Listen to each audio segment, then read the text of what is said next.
All right, this chapter is called Voices in the Dark. And this is starting on page 268 in the book Wonder. Finally, after what seemed like a forever of running, someone yelled, "I think we lost them." "Amos? I'm right here," said Amos's voice a few feet behind us. "We can stop," Miles yelled from farther up. "Jack!" I yelled. "Whoa," said Jack, "I'm here." "I can't see a thing." "Are you sure we lost them?" Henry asked, letting go of my arm. That's when I realized that he'd been the one who was pulling me as we ran. "Yeah." "Shh, let's listen." We all got super quiet, listening for footsteps in the dark. All we could hear were the crickets and frogs and our own crazy panting. We were out of breath, stomachs hurting, bodies bent over our knees. "We lost them," said Henry. "Whoa, that was intense. What happened to the flashlight?" "I dropped it." "How did you guys know?" said Jack. "We saw them before. They looked like jerks." "You just rammed into them," I said to Amos.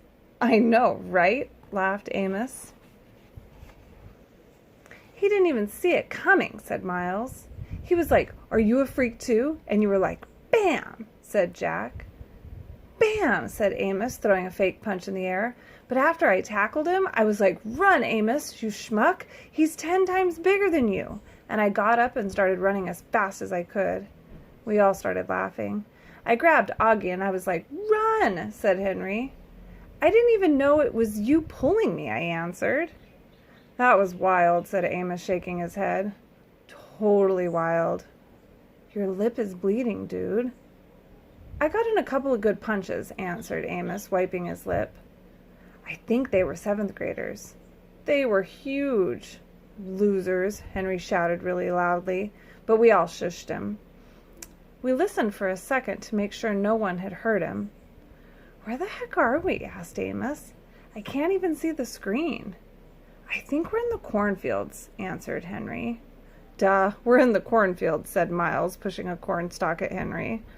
"Okay, I know exactly where we are," said Amos. "We have to go back in this direction. That'll take us to the other side of the field." "Yo, dude," said Jack, hand high in the air. "That was really cool of you guys to come back for us. Really cool. Thanks." "No problem," answered Amos, high-fiving Jack. And then Miles and Henry high-fived him, too.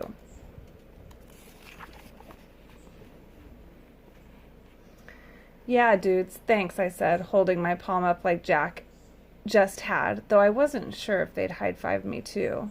Amos looked at me and nodded. "It was cool how you stood your ground, little dude," he said, high-fiving me. "Yeah, Augie," said Miles, high-fiving me too. "You were like, we're littler than you guys." I didn't know what else to say, I laughed. "Very cool," said Henry, and he high-fived me too. "Sorry I ripped your sweatshirt." I looked down and my sweatshirt was completely torn down the middle. One sleeve was ripped off and the other was so stretched out it was hanging down to my knees. "Hey, your elbow's bleeding," said Jack. "Yeah," I shrugged. It was starting to hurt a lot. "You okay?" said Jack, seeing my face. I nodded. Suddenly, I felt like crying, and I was trying really hard not to do that. "Wait, your hearing aids are gone," said Jack. "What?" I yelled, touching my ears. The hearing aid band was definitely gone. That was why I felt like I was underwater. "Oh no," I said, and that's when I couldn't hold it in anymore. Everything that had just happened kind of hit me, and I couldn't help it.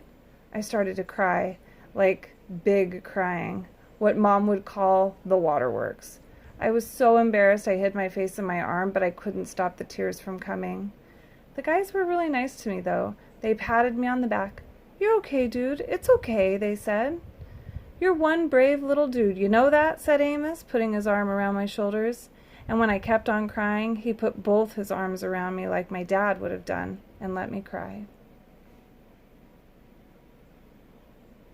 Next chapter is called The Emperor's Guard.